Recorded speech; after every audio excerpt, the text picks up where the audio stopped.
जय माता दी। चल चल चल चांदनी भौजी के चांदा मांगे जा लेकर।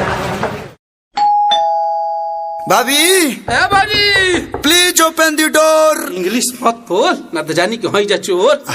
भौजी अब हो काजी हई सब का भीड़ बिटोर के आइल बन लो। चंदा अरे ढंग से बोल। ए भौजी हमनी के बड़का मूर्ति रखतिन जा ओकरे चंदा काटतन जा। कितना काट दी भैया? अब रुकी रुकी तनी ब्रेक धरी। 5000 अकाउंट काटल जी का?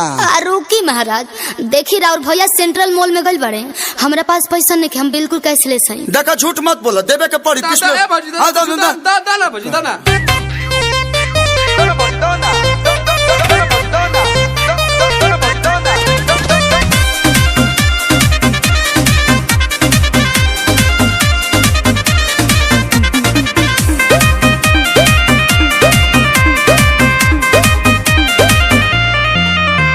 चंदा में धंधा कवन बाड़ कइले बक्सर से आरा तू बाहर ही लइले। साथ में छपल बा बागी बलिया। अरे चंदा में धंधा कवन बाड़ कइले बक्सर से आरा तू बाहर ही लइले। हो कैसे नहीं खेत मांगी का लोन पे। जदी भैया नहीं खन भौजी होम पे का? तो फटा फटा फोन पे। जदी भैया नहीं खन भौजी होम पे तो फटा फटा फोन पे। अरे डिजिटल हो जाए।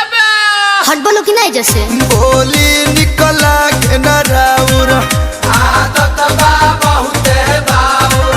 जदी कुछ नहीं खेत दे दो ए भौजी के मुंह चाउ। अरे गहूं चाउल के जमाना बा। मसूरी ले ला। क्या? मसूरी ले ला।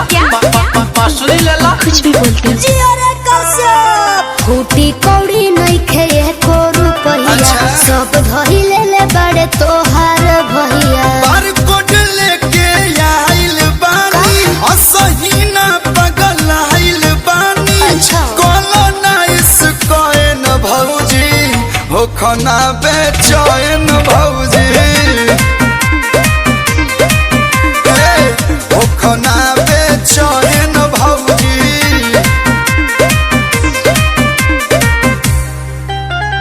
बानी परेशान अब करो जन हराम।